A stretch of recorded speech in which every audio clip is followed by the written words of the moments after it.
अकोला महानगरपालिकेसाठी सत्ताधारी आणि विरोधकांनी कंबर कसले, तर वंचितनं सुद्धा अकोला पालिकेवर सत्ता प्रस्थापित करण्यासाठी मोर्चे बांधणी केली आहे। 2017 मध्ये भाजपनं अकोला महानगरपालिकेवर एकहाती सत्ता स्थापन केली होती। दरम्यान पुन्हा वर्चस्व प्रस्थापित करण्यासाठी भाजपनं सुद्धा रणनीती आखलेली आहे।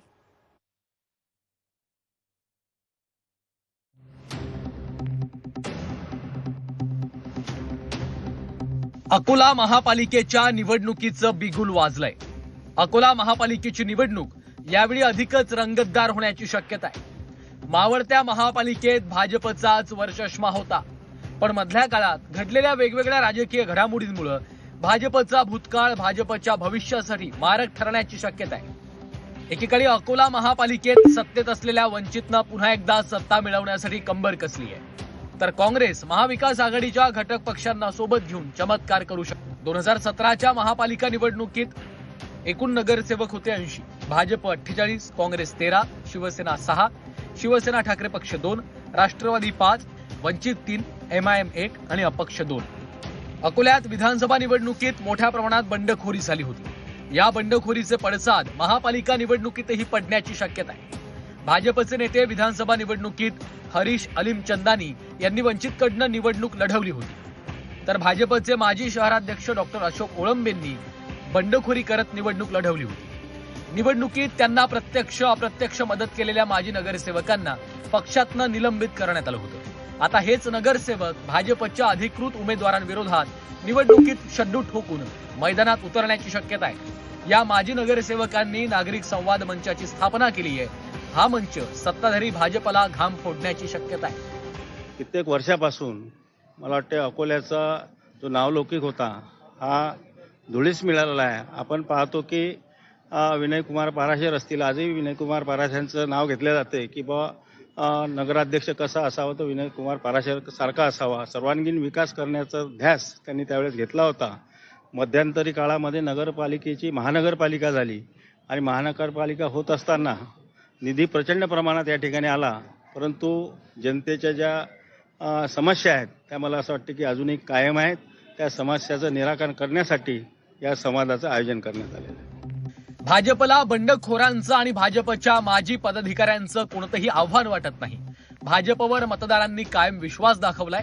यावेळीही भाजपलाच विजय मिळेल असा विश्वास भाजपचे नेते व्यक्त करतायत। मला नेहमी असं वाटतं की काही प्रमाणात विरोधक असली पाहिजे, त्याच्याशिवाय सत्ताधाऱ्यांवर अंकुश राहत नाही आणि म्हणून जनता आमच्या विषयावर आमच्यासोबत राहील असा मला तरी आत्मविश्वास आहे।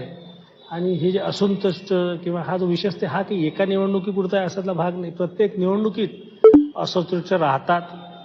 राजकारणात काम करत असताना आणि एका मोठ्या पदावर गेल्यानंतर 100% सर्वांचं ज्याला म्हणतात इच्छा आकांक्षा पूर्ण होऊ शकत नाहीत सक्रिय राजकारणातल्या, आणि त्यामुळे लोकांची नाराजी येते। आता त्यामध्ये नाराज झालेले लोक जे आहेत, पक्षाने एका माणसाला तिकीट दिलं, हे अपक्ष उभे राहिले म्हणून यांना काढून टाकलं। आता याच्यामध्ये नाराजीचा विषय कुठं आला?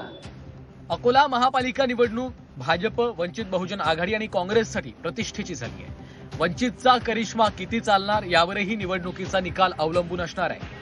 काँग्रेसलाही बंडखोरांच्या साथीनं भाजपला खिंडीत गाठण्याची संधी आहे।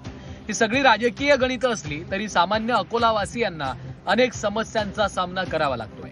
अकोला शहरात रस्त्यांची दुरवस्था, सार्वजनिक वाहतूक व्यवस्थेचा अभाव, अनियमित पाणी पुरवठा, मनपा शाळांची दुरवस्था, अतिक्रमणांचा विळखा, अवैध बांधकामं अशा एक ना अनेक समस्या आहेत। अकोला शहराचा विकास केल्याचा दावा भाजपनं केला असला तरी फक्त भाजपचाच विकास झाला असून अकोला शहराचा विकास झाला नहीं ऐसा आरोप कांग्रेस ने किया है।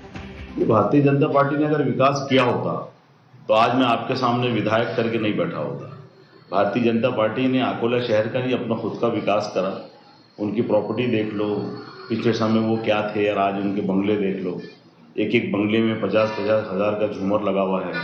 विकास तो उनका हुआ है, जनता का अकोला शहर का नहीं हुआ। 2017 पासून अकोल्याचा केलेला विकास आणि भविष्यातले विकास कामं हे मुद्दे घेऊन भाजप रिंगणात उतरली आहे। विरोधकांच्या कॅम्पमध्ये मूळचे भाजप बंडखोर सामील झाल्यास अकोल्याचा निकाल वेगळा लागण्याची शक्यता नाकारता येत नाही। जयेश जगड, झी 24 तास, अकोला।